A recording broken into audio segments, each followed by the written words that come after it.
It started with a bark, not a playful yap or a warning growl. This one was different, sharper, urgent. The kind of bark that makes a man's spine straighten, even if he doesn't know why.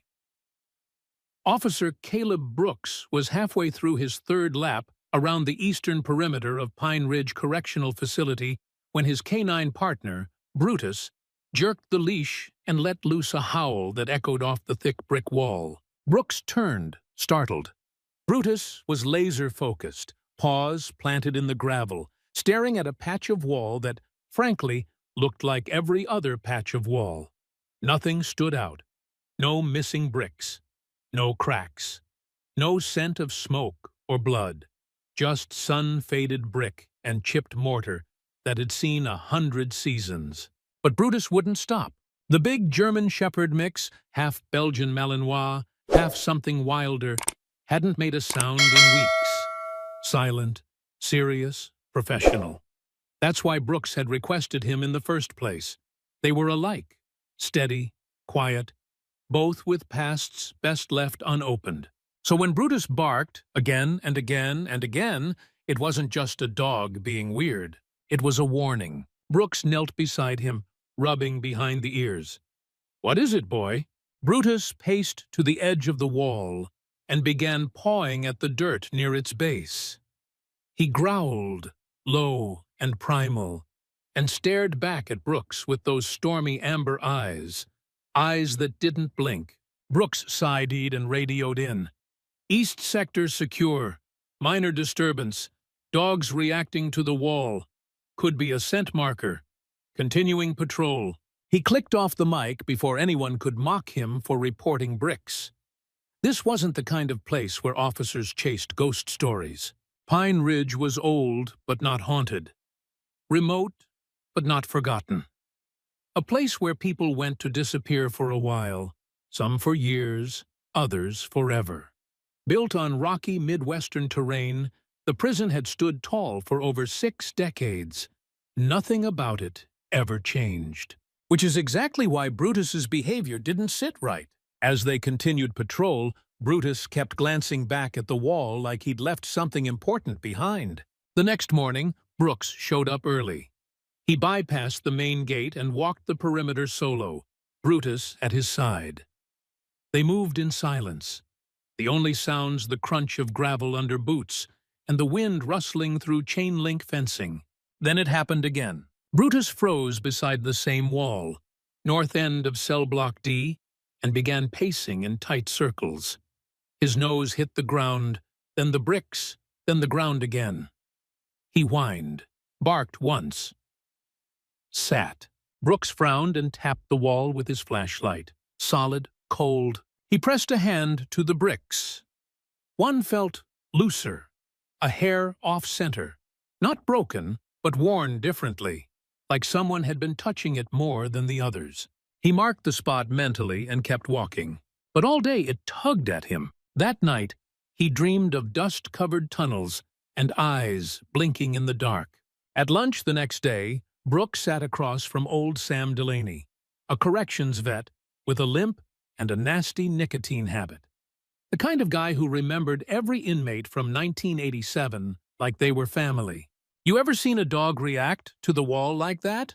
Brooks asked, casual. Sam paused mid-bite. "You mean Brutus?" "Yeah, north wall. Cell block with D." Sam chewed slowly. "Had another one do that, years back. Dog named Rex. Smart. Smarter than most the men on payroll." "What happened?" "He started barking at the same wall. Wouldn't stop. Drove folks crazy. Then one day, he disappeared." Brooks raised an eyebrow. "Disappeared?" Sam looked away. "Let's just say not all dogs retire happy." Brooks felt his stomach knot. Back on duty that night, Brooks walked past cell block D, flashlight low. Brutus at heel. A noise caught his attention. A scrape, barely audible. He paused. Waited. Nothing? He turned the light toward the wall. Still nothing. But Brutus was growling again, teeth bared, body tense. Brooks stepped forward, crouched, and brushed away loose gravel at the base. Something caught the beam of his flashlight. Metal. A bent nail wedged where brick met stone. He stood, heart thudding. This wasn't just bad wiring or old construction. Someone had been here. Recently. If you're the kind of person who believes animals see things we don't, and loves stories where the underdog saves the day, make sure to subscribe to our channel. Heroes for Animals. We tell the stories no one else dares to. The next day, Brooks pulled up archived floor plans of the prison. He cross-referenced cell rotations, plumbing routes, even HVAC schematics. That patch of wall? According to old blueprints, it wasn't supposed to be there. There had been a window there once, sealed in the 90s during an expansion. But sealed windows didn't need reinforced framing. And that was just the beginning. He started watching the cameras more closely. Inmates in cell block D seemed to vanish from view at odd times. Bathroom breaks that didn't add up. Exercise yard rotations with gaps. No red flags, just shifts. Small inconsistencies. Shadow movements in the corners of static footage. He didn't have proof, not yet. But Brutus knew something, and so did someone else. Because that night, Brooks came back from patrol to find his locker open, uniform tossed on the ground. On top was a single word, scrawled in Sharpie across his undershirt. "Stop!" Brooks didn't report it. He just stared at the shirt, folded it slowly, and locked it away. Then he walked to the kennels. Brutus was already waiting. Tail still, eyes alert. "Guess they know we're looking," Brooks muttered. Brutus growled softly, a sound like thunder on the horizon. Brooks knelt beside him, whispering, "Let's find out what they're hiding." And somewhere, behind the bricks of cell block D, a plan that had been years in the making inched closer to midnight. It wasn't paranoia. Caleb Brooks had seen enough of that during his 3 tours overseas. You learned the difference between real danger and the voices in your head when you'd been shot at from behind abandoned houses, watched friends vanish into dust on roads that looked clear. This was real. He wasn't imagining the way Brutus locked in on the bricks, wasn't imagining the feel of that one loose stone, the hairline crack you could barely see unless you touched it. And he sure as hell didn't imagine the message left in his locker. "Stop!" No signature, just Sharpie on cotton. Not a threat, something worse. A warning. Brooks sat in his car for a long time that night after his shift, parked just outside the main gates of Pine Ridge Correctional. He didn't smoke, didn't drink much anymore, but tonight he thought about both. Instead, he let Brutus ride in the front seat and cracked the windows. The dog rested his head on the dashboard, breathing slow, watching the fence line like something might move.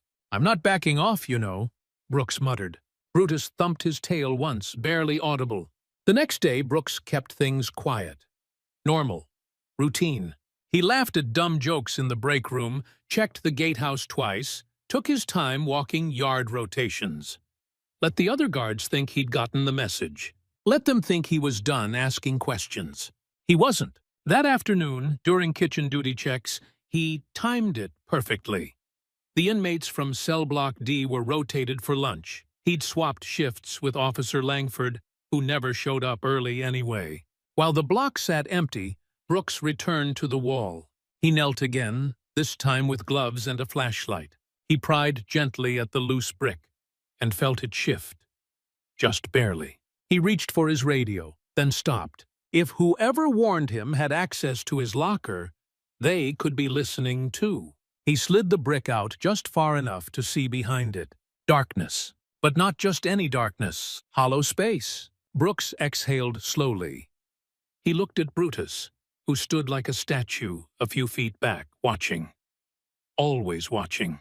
The dog stepped forward and pressed his nose to the gap, sniffing, then growled. The next hour, Brooks spent cleaning toilets and pretending to care about kitchen inventory. Inside, his mind ran at full speed. A tunnel. That's what it had to be. A goddamn tunnel. That brick wasn't just loose. It had been moved. Many times. Carefully. Whoever was behind it knew what they were doing. This wasn't some rookie digging with a spoon. This was planned. That evening, he drove 2 hours north after his shift. to a town called Lark Hollow, a nowhere place with one gas station and a donut shop that closed at 4. But it was home to someone he trusted. Detective Laura Finch. They'd worked a case together years ago, back when Brooks was still with the sheriff's office in Boone County. She was smart, no nonsense, and better at reading people than most priests. She met him at a corner booth at the only diner in town. "You didn't call just to catch up," she said, sipping black coffee and raising an eyebrow. "Nope," Brooks replied. "I need eyes on something, quietly." "You look like hell." "Been working." "That's not what I meant." Brooks slid a folded printout across the table. Old floor plans of Pine Ridge Correctional. She scanned them, then looked up. "Where's this from?" "Archive office. I checked the date. These are from before the '95 renovations. See that wall?" He pointed to a section between cell block D and the exterior yard. "Used to be a window. Now it's brick." "But that brick, the house here, it's not solid. It's hiding something." Laura didn't ask how he knew. She'd seen the look in his eyes before. The same one he'd had the day they found the missing girl in that shed out near Route 6, 6 hours before the storm hit. "What do you want from me?" she asked. "Maps, utility lines, anything that tells me what's behind that wall. Quietly. And I need help watching someone." She frowned. "Inmate?" "No, staff." Back at Pine Ridge, the cracks were beginning to show. That week, 2 inmates in D Block were mysteriously reassigned. One was sent to the medical wing for routine evaluation. The other was moved to the laundry crew with no paperwork trail. Brooks watched the shift rotations like a hawk. He noticed patterns now, subtle, coordinated movements. Certain prisoners always moved in pairs. One guard, Miller, always lingered longer at cell block D than necessary. Then came the final piece. Friday night, during a surprise inspection drill, Brutus pulled again. This time, not at the wall. At the floor beneath it. Brooks followed. They were outside, walking the fence perimeter on the far side of D Block, when Brutus suddenly veered left, into the maintenance corridor. He barked once, then twice. Brooks flashed his light along the gravel and concrete, spotting something odd. A rusted, discolored vent panel bolted into the exterior. He crouched. The screws had wear marks, fingerprints. Brooks reached out, then heard it. A whisper, soft, barely a breath. He pressed his ear to the vent. 0 hour, 2 days. Then silence. The next morning, Laura called. "I got it. There's a drain line that runs beneath that wall. Old, unregistered. Was used during the original construction to remove groundwater." "A tunnel," Brooks said. "More like a crawl space, but it's big enough." "You think they're using it?" "I think they've been using it for months." Brooks hung up. He had 2 days. He didn't sleep that night. Instead, he paced his apartment, reviewed footage, studied rosters, built a list. 5 inmates, 3 guards, 1 wall. He knew now what Brutus had been trying to say all along. The dog hadn't just found a spot to dig. He'd found a pressure point, and someone else knew Brooks was getting too close. Because the next morning, when he arrived at work, Brutus wasn't in his kennel. Gone. Not listed as transferred. Not signed out for training. Just gone. Brooks stormed into the warden's office. Ellis Monroe sat behind his desk, calm, measured, like always. An American flag flanked the window. A plaque on the wall read, "Discipline is freedom." "Where's my dog?" Brooks asked. Monroe folded his hands. "Officer Brooks, this is a high-stress facility. Your behavior's been erratic lately. My canine partner is missing." "He's not your partner. He's government property. And I was told he's on temporary reassignment for evaluation. Behavior issues." "That's crap, and you know it." Monroe stood. "Watch your tone, officer." Brooks stared him down. "You know something's going on behind that wall." The warden didn't blink. "I suggest you take a few days off. Get your head on straight." Brooks turned and walked out, fists clenched. If the warden wasn't going to act, he would. He didn't have backup. He didn't have a badge that meant much anymore. But he had a name, and a plan. And 2 nights, to stop the biggest prison break this state had never seen. Caleb Brooks hadn't planned on becoming a rogue officer. He wasn't built for drama or rebellion. He believed in rules, discipline, order. That's what had kept him alive overseas. That's what had helped him transition to civilian life. But Pine Ridge had changed the rules. Someone had taken Brutus, someone inside, and now the countdown had started. Brooks didn't need confirmation. He could feel it in his bones. Something was coming. The inmates were too quiet. The guards, too polite. The walls felt thinner, like they were about to split open. So he did what soldiers do when left with no command. He made a plan. Brooks started by walking the yard like everything was normal. He kept his uniform pressed, his voice even. No more questioning the wall, no more pestering Monroe. Let them think he'd moved on. Let them drop their guard. That evening, he took a detour through maintenance and left a pack of cigarettes by the breaker panel behind the chapel. A peace offering for the one man who knew how the bones of the prison worked. Hector Wires Franklin, a grizzled janitor with a bad back and a good heart. Wires had been at Pine Ridge longer than the walls had been painted. Rumor had it he once helped build the South Wing's ventilation system. Nobody questioned why he had a master key or how he could disappear in plain sight. Next morning, the cigarettes were gone. That afternoon, Brooks found a folded note taped under his mop bucket. "You're right about the drain. It runs 42 feet beneath D block. Exits by the yard. But there's a hatch. Locked. Guard key, old model. And someone's been down there last 2 weeks. New boot prints, deep ones." Brooks tucked the note away, heart pounding. This was confirmation. Not a theory. Not a suspicion. A fact. By Thursday, everything felt too smooth. At lunch, the cafeteria was unusually quiet. Inmates didn't banter. No complaints about food. No yelling over card games. Brooks sat alone, stirring instant mashed potatoes with his fork, while his eyes scanned the room.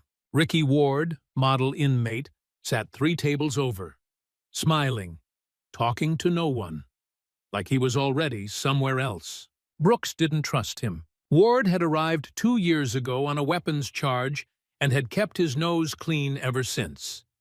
No fights, no contraband, always reading books, always helpful, too helpful. Model prisoners always had something to hide. Back in his apartment that night, Brooks laid it all out on the kitchen table. A printed floor plan, a flashlight, a borrowed key map he'd quietly photocopied from the supervisor's office. Wires' note, and a worn photo of Brutus from his deployment days. His dog had been through firefights, bomb drills, even an earthquake in Syria. He didn't act up, and he sure didn't vanish without someone wanting him gone. Brooks circled the tunnel's start and end points on the map, from cell block D to the backyard utility vent. 42 feet of dirt, rock, and reinforced concrete. He checked the date. Saturday. Less than 48 hours left. The next day he played his role. Calm, detached, focused on paperwork. But inside, the clock kept ticking. Laura Finch called just before noon. "They're not just tunneling," she said. "They're scheduling." "What do you mean?" "I cross-referenced the names you gave me. 5 inmates. You were right. All had overlapping court dates rescheduled within a 3-day window. All filed with the same internal officer." "Who?" "Your warden, Monroe." Brooks felt like the floor dropped out under him. The hell's he doing? My guess? Playing both sides, trying to catch the ringleader or cut a deal. Either way, if they escape, it'll be on your watch. "No," Brooks growled. "Not if I stop it first." That night, Brooks returned to cell block D. He volunteered for graveyard shift, citing disciplinary concerns. Nobody argued. Brooks had earned the right to call shots. He did his rounds slow, deliberate. Waited until 2:18 a.m. The precise minute the block cameras glitched for 5 seconds. Same time every night. Then he moved, down the back corridor, into maintenance, past the broken light fixture, to the hidden hatch. It took him 4 minutes to pry it open with a flat head and a boot heel. He descended slowly, metal ladder rungs squealing with age, into the belly of Pine Ridge. What he saw nearly stopped his heart. The tunnel was real, and it wasn't just a hole in the ground. This was architectural, supported with lumber, shored up with insulation sheets. There were even mounted lights, small battery-run lamps clipped into the dirt every 10 feet. Someone had planned this for months, years maybe. Brooks crouched low, knees brushing dust and damp rock, and moved forward in silence. Brutus would have loved this part, leading the way, snout down, tail stiff. He was built for tight quarters and danger. Brooks swallowed hard. It felt wrong doing this without him. At the far end of the tunnel, just before the vent opening, Brooks spotted a crate. He pulled it open slowly. Inside, uniforms, civilian clothes, a burner phone, cash bundles in rubber bands. He exhaled sharply. This wasn't just a breakout. It was a full-blown vanishing act. Back topside, Brooks locked the hatch and filed a false maintenance report to buy himself time. But he wasn't alone anymore. That morning, Officer Miller cornered him by the water cooler. "Crazy thing," Miller said, voice too casual. "Heard someone say you were poking around D Block after hours." Brooks kept a poker face. "Routine check. Sure, just careful where you poke. Some walls weren't meant to be touched." Brooks nodded once. "Yeah, thanks for the advice." He walked away without looking back. The threat was clear and close. Friday afternoon, as inmates shuffled back from yard time, Brooks spotted Ricky Ward again. The man looked calm, peaceful, like a passenger waiting for his boarding call. As Ward passed, Brooks leaned in just enough to whisper, "Tunnels collapse easy when no one maintains them." Ward's smile didn't falter, but his eyes flickered. Brooks had landed a hit. Friday night, the final countdown. Brooks sat in his truck just outside the fence line, radio off, engine cold. He had one last card to play. He opened his glove compartment and pulled out Brutus's old training collar, still clipped with his name tag. The dog was still gone, but not forgotten. He clipped the collar onto his belt and looked up at the prison wall. Moonlight casting long shadows across the bricks. Tomorrow, that wall would either stand strong or give up every secret it had left. At exactly 3:07 p.m. on Saturday, Officer Caleb Brooks stood beneath the shadow of Pine Ridge Correctional's eastern wall, right beside the patch of bricks where Brutus had first started barking days ago. He stared at that wall like it owed him an answer. No one else believed him. Not the warden, not the other guards, not the inmates who'd mastered the art of silent resistance. But he knew. He'd seen the tunnel, heard the whispers, tasted the tension in the air like a storm that hadn't quite touched down. The escape was happening tonight. He could feel it like a heartbeat under his boots. And he was done playing nice. Back inside, Brooks changed into his uniform slow and methodically. Just another quiet day. Same old khakis and boots. Same old keys at the hip. But in his pocket, he slipped something different. A digital recorder. Small, unmarked, and fully charged. Whatever happened tonight, he needed proof. Not just for internal affairs, not just for Monroe or Miller or whoever else was in on it. For Brutus, wherever they'd taken his dog, whatever they'd done, he deserved to know why. Brooks stared at his reflection in the small locker mirror. His face looked harder than it had a week ago. Less trusting, more tired. He took a breath, clipped the badge, and walked out. By early evening, the shift had fallen into place. Miller was stationed at Cell Block B, too far to monitor D Block without stepping out of post. Warden Monroe, as expected, had left for his weekly meeting across town.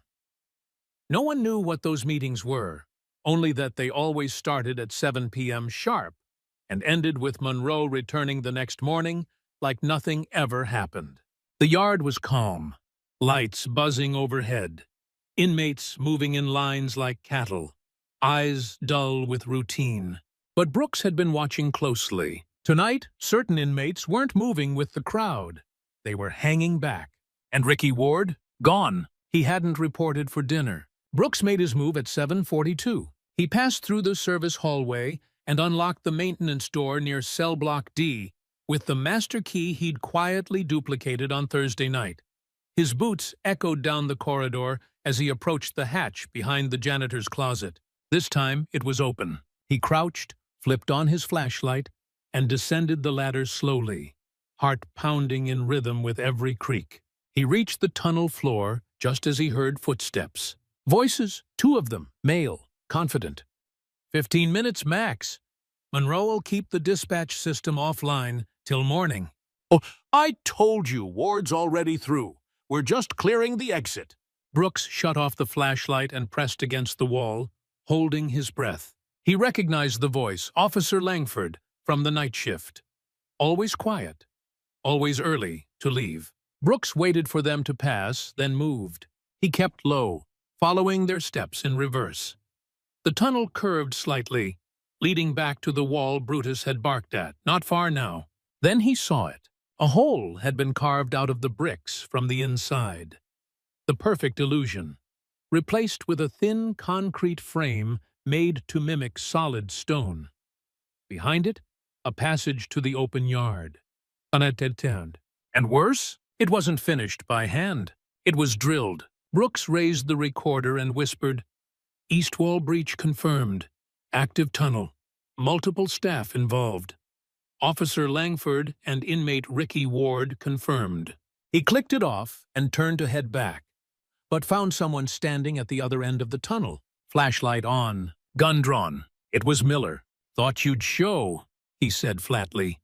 "You just couldn't leave it alone." Brooks froze. "Where's my dog?" Miller didn't blink. "Brutus. Still whining at walls, I'd guess. We moved him off-site. Couldn't have him sniffing around tonight." "You sedate him?" "Nah, traded him. DEA wanted a trained tracker. One less problem for us." Brooks clenched his fists. Miller raised the gun. "Let's walk." They moved back toward the hatch in silence. "You know how many guys rot in this place for things they didn't do?" Miller asked.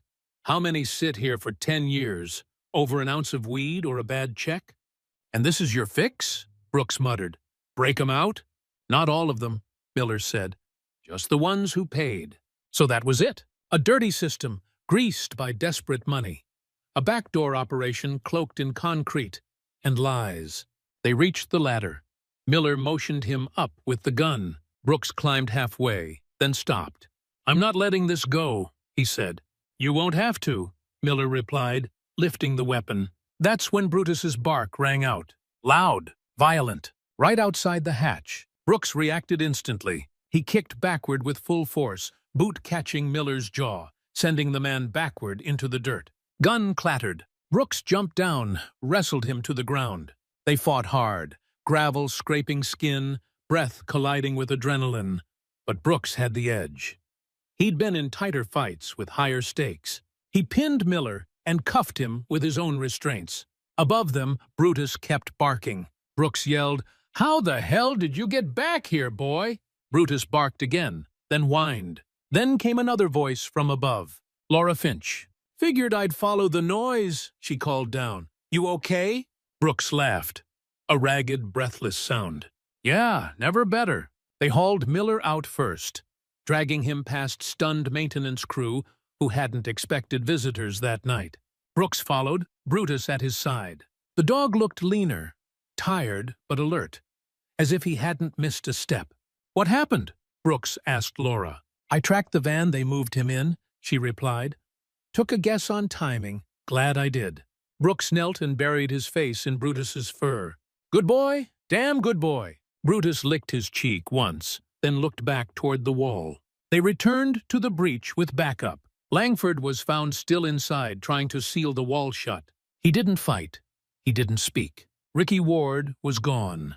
But not far. Brooks knew exactly where he'd be. At 4:16 a.m., they found Ward hiding inside a utility shed near the south perimeter, waiting for a ride that never came. He surrendered without a word. Later, in interrogation, he'd say, "We didn't break out. We just walked through the cracks." By sunrise, the tunnel had been collapsed. The fake bricks hauled away, the staff quietly replaced. Brooks turned in his report, handed over the recorder, and sat in the break room with Brutus at his feet. Warden Monroe never returned. Rumors said he'd been transferred. Others said he'd vanished altogether. Brooks didn't care. What mattered was the wall, still standing, still silent. But now it no longer hid secrets, because Brutus had barked. And this time, someone listened. There's something about silence after the storm that makes everything feel heavier. The kind of quiet that doesn't settle. It lingers. Thick. Watchful. It had been 2 days since the tunnel was collapsed, since Officer Caleb Brooks had wrestled a dirty cop to the ground and watched the prison walls give up their secret. 2 days since his canine partner, Brutus, had barked his way back into the story. And still the air around Pine Ridge Correctional felt strange, not relieved, not safe, just suspended. Brooks sat alone in the locker room, elbows on knees, staring at the floor like it might speak. He hadn't slept more than 4 hours since the incident. Every time he closed his eyes, he saw the tunnel again. The flicker of battery lights, the smuggled uniforms, the face of Ricky Ward disappearing into the dark. Most of all, he saw Brutus, scratching, barking, waiting. The dog had been trying to tell him everything from day one, and no one, himself included, had really listened. "You're too hard on yourself." The voice behind him made Brooks flinch. Detective Laura Finch stood in the doorway, coffee in hand, her badge clipped to her belt, boots muddy from the yard. Brooks forced a thin smile. "Didn't hear you come in." "That's because I don't stomp around like a prison guard trying to impress people."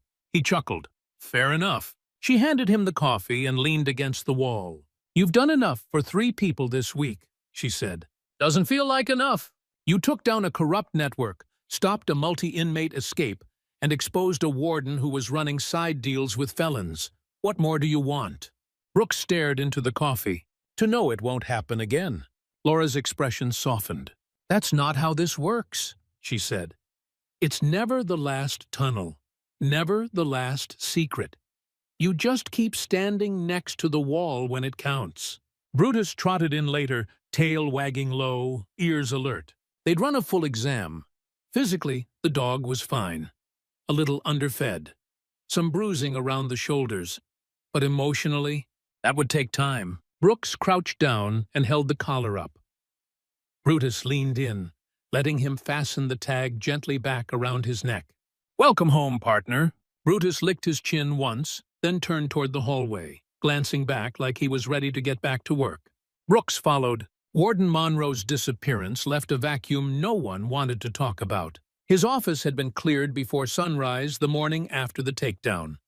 Files shredded, cabinets empty. Even his framed degrees were gone from the walls. Officially, he'd taken personal leave. Unofficially, no one had heard a word. But some people like Brooks, didn't believe in clean exits.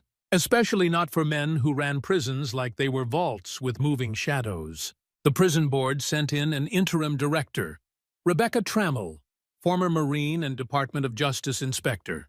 She arrived with hard shoes, sharper eyes, and a clipboard that never left her hand. She called a staff meeting on her second day. No excuses, no opt-outs. Brooks stood in the back, Brutus by his side. Trammell walked to the front and said 5 words that quieted the whole room. "This place has a memory." She let it hang. "Buildings remember things," she said. "So do floors, walls, locks. And if you've worked here long enough, you know that silence doesn't mean peace. It means pressure." Brooks felt his chest tighten. Trammell scanned the room. "You have 2 choices. Be part of the fix, or be part of the rot. No third option." No one moved. Brooks glanced down. Brutus was watching her, too. Smart dog. Later that evening, Brooks took his first real break in over a week. He drove out past the county line, just into the hills where the trees started growing tall again. It was quiet out there. No fences, no sirens, no eyes behind bars. Brutus sat in the back seat, head out the window, tongue flapping lazily.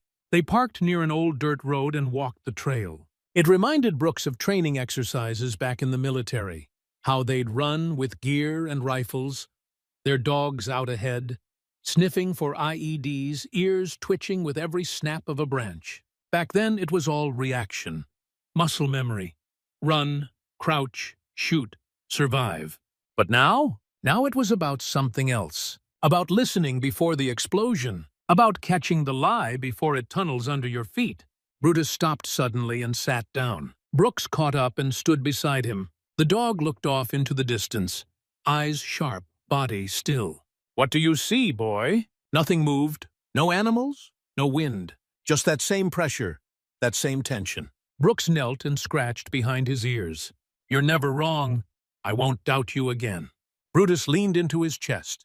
They sat like that for a long time. Back at Pine Ridge, things didn't magically fix themselves. 2 more guards were quietly fired after internal interviews. Cell Block D was placed on lockdown for structural repairs, though everyone knew it was more about erasing what had been built. Langford had been transferred to a federal facility.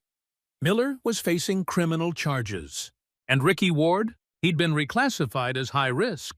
Brooks watched him every time they crossed paths. No more smug smiles, no more calm eyes. Just a man who knew the wall had swallowed his escape and wouldn't be fooled twice. Trammell approached Brooks near the mess hall one afternoon. "Thinking about leaving?" she asked, blunt as ever. "Thought about it," he said. "Didn't pull the trigger." "Why not?" He looked at Brutus. "Still some barking left in us." She nodded once. "Svahaus. Good." Then added, "But if you stay, I'm assigning you full-time K9 leadership. You're wasted on night patrol." Brooks blinked. "You serious?"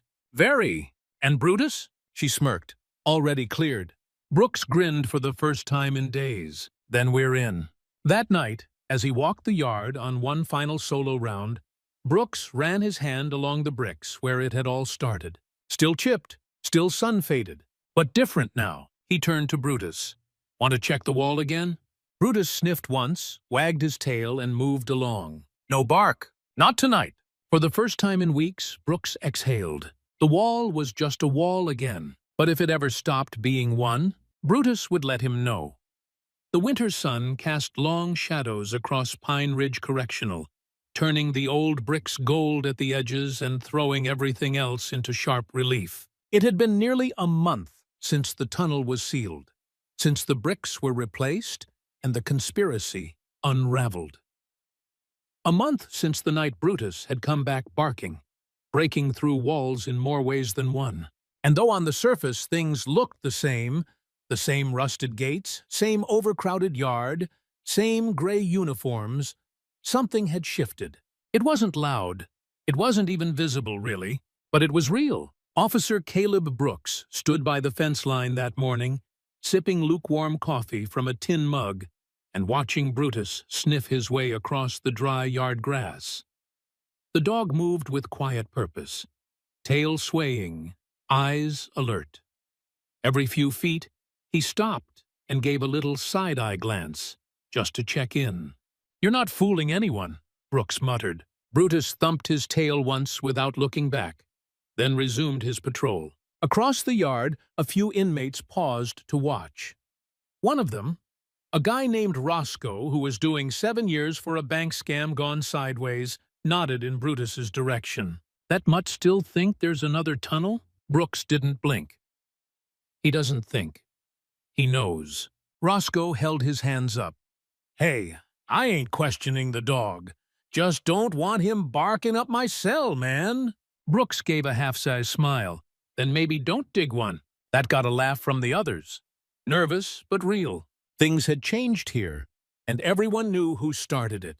Since the reassignment, Brooks had taken over the K9 unit full-time. It wasn't glamorous work. A lot of it was scent drills, security sweeps, the occasional school visit for PR. But he loved it. He loved the rhythm of it, the language of trust between man and dog, the unspoken awareness that the leash went both ways. He loved that Brutus always walked one step ahead, never dragging, never slouching, always leading. And he loved that, for once, He didn't feel like a man waiting for something to explode. The new warden, Rebecca Trammell, had made good on her promises. She cleaned house. 3 more officers were fired. 1 transferred to Federal Review, and 2 new hires were brought in straight from Quantico. The culture changed fast. No more looking the other way. No more excuses. During one staff meeting, she told them, "If you hear something, check it. If a dog barks, follow it. And if you're afraid of what you might find, maybe you're standing on the wrong side of the leash." Brooks had looked down at Brutus when she said that. The dog looked back like, "Took her long enough." But just because the tunnel was gone didn't mean the work was over. Late one Tuesday night, Brutus started growling outside the visitor intake area. Not barking, just that deep, simmering growl he only used when something didn't smell right. Brooks followed his lead. Turned out, someone had been using a fake identity to visit a minimum security inmate. The ID was clean, but the scent? Brutus knew better. The man had warrants in 2 counties and a habit of delivering contraband on Sundays. Thanks to Brutus, he never made it inside. Word got around. By the end of the week, guards who used to mock the dog started offering him jerky strips and fresh tennis balls. Brutus accepted them with polite tail wags, never too excited, never too trusting. Like he was always listening for something the rest of them couldn't hear. On a rare day off, Brooks and Brutus drove out to the old creek near Limestone Bluff, a place they hadn't visited in years. It was quiet out there. No cameras, no walls. Brooks tossed a ball half-heartedly into the reeds and let Brutus chase it down, water splashing up around his legs. He leaned back against the truck and looked at the sky. He thought about all the years he'd spent waiting for orders, waiting for danger, waiting for people to either prove him right or disappoint him. And then this dog had come into his life and reminded him that some things, some bonds, you don't wait for. You build them, one patrol at a time. That night, Brooks had a dream. He was standing inside the tunnel again, flashlight flickering, the air thick and stale. But this time, he wasn't alone. Brutus stood beside him, bigger somehow, almost glowing, and barked once, loud and clear. The wall cracked. Behind it was light, and then he woke up. Back at Pine Ridge, something new had started to happen. Once a week, just before sunset, Brooks and Brutus led a group of inmates through calm patrols, an idea Trammell pushed as a form of community rehabilitation. The idea was simple. Walk the yard. No talking, no phones, just the inmates, the dog, and the fence line. At first, it seemed ridiculous, but over time something changed. Inmates started to open up, not with words, but with presence. They followed Brutus's pace, stayed in step. They started asking questions about scent drills. Some even volunteered to help with training routines. It didn't fix everything, but it made the yard feel less like a powder keg, more like a community. One afternoon, after a particularly good patrol, Roscoe stopped Brooks on the way back. "That dog," he said, nodding. He knew, didn't he? Brooks tilted his head. Knew what? That we were hiding something, that someone was trying to leave. Brooks shrugged. He barked at the wall. We listened. That's all. Roscoe shook his head. "Nah, man, that dog didn't bark at a wall." He paused. He barked at a lie. Later that night, Brooks sat at his desk finishing reports. Brutus lay beside him, eyes closed but ears twitching. In the drawer beside him was a new commendation, an official department medal for service and heroism. He hadn't even told anyone yet. It didn't feel necessary. Brooks reached down and scratched Brutus behind the ears. "You knew before I did," he whispered. Brutus didn't move, just let out a long, peaceful sigh. Thank you so much for following this story. The Bark That Shouldn't Have Happened. It's a tale about trust, loyalty, listening before it's too late, and the silent bond between a man and his dog that changed a prison from the inside out. What would you have done if your canine partner barked at a wall and no one else believed you? Let us know in the comments. And if you enjoyed this journey, don't forget to subscribe to Heroes for Animals for more true-to-life stories that celebrate the four-legged heroes who see what others miss. We'll see you in the next one.